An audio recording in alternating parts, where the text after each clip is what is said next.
Hey everybody, we got David Spinks here today. He's the community manager at Scribnia.com and he blogs at davidspinks.com. And we were talking about job stuff lately, and I've interviewed a couple others, but there's one piece that every job says they need, and that's a resume. And David, hey, do you think you really need a resume? I don't. I think resumes are outdated formalities that need to be eradicated from the workplace because it really just isn't serving its purpose anymore. And I feel like there are much better alternatives. So, but do you feel like what's the best way then to, have a tangible, quantitative checklist of what you've actually done? How do you get that across? I mean, if I'm going to hire you for a finance job, how do you tell me what you have done? Well, a great example, which I just saw recently, which got me really excited, is Carrot Creative. They just launched a new submission form on their site for people who want to apply for jobs. And they said they were getting so many jobs and so many job applications and so many resumes that they had to use this form instead. And all it asks for is their LinkedIn, their Twitter, just very basic information, and then those two sites. There might be a couple other sites as well, but they don't ask you to upload a resume or a cover letter or anything because they're a lot more, I'm assuming it's because they're a lot more interested in who you are and what you've done and kind of your personality as well, rather than just a list that you've developed of what you say you did, etc. Yeah, so but if I go to see LinkedIn and Twitter and Facebook of people and I can find, what they're telling the public and kind of general information, I feel. So if I have a really descriptive job title, you think a resume is maybe sometimes needed? Because what if it was in investment banking and you need to be able to do algorithms and you need to prove algorithms? It's not going to be on your LinkedIn, right? How would you get to that? Because is it more beneficial for me to go see your LinkedIn and like you as a person, but you might not be able to do the actual job? Or is it more important for me to know that you can do the actual job and then find out if you're good as a person?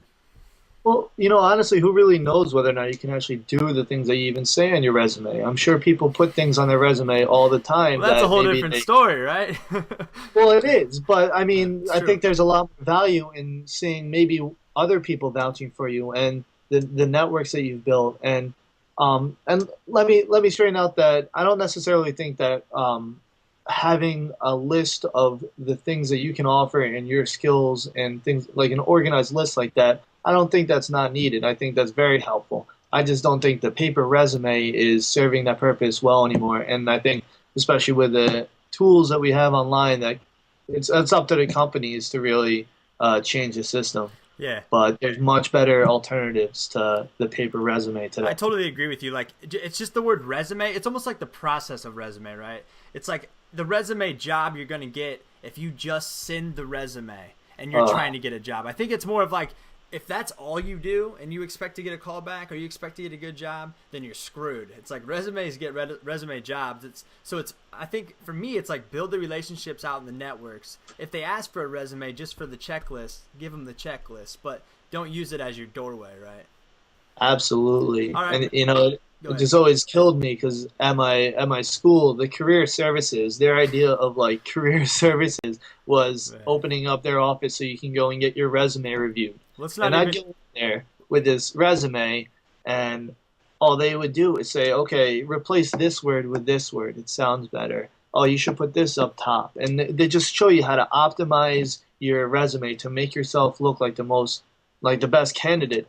And now looking back at that, are you shitting me? That's the best way to make myself look better to employers, is to organize my resume in a way that the verbs are accurately placed and all this shit that just is that really the best way to make a name for yourself? You're preaching to the choir, man. You're preaching to the choir. I think that, you shouldn't spend that much time on your resume. There's, resume coaches will smack me in the face right now, but I think it's crap. If you go out and build stuff and you go out and start a blog and you go out and do something, write a notebook, do something, go do charity work, your resume will write itself, right? So spend time building stuff. Your resume will come out. Don't waste your time. Hey, we got to cut there probably. But hey, man, this is David Spinks of Scribnia.com. He's the community manager. Scribnia is a great site to review bloggers on, and so to find new and upcoming bloggers that are all voted on by the users of the site. And he's also a blogger at davidspinks.com. Hey, thanks, David, for taking the time today. Thanks a lot, Shane.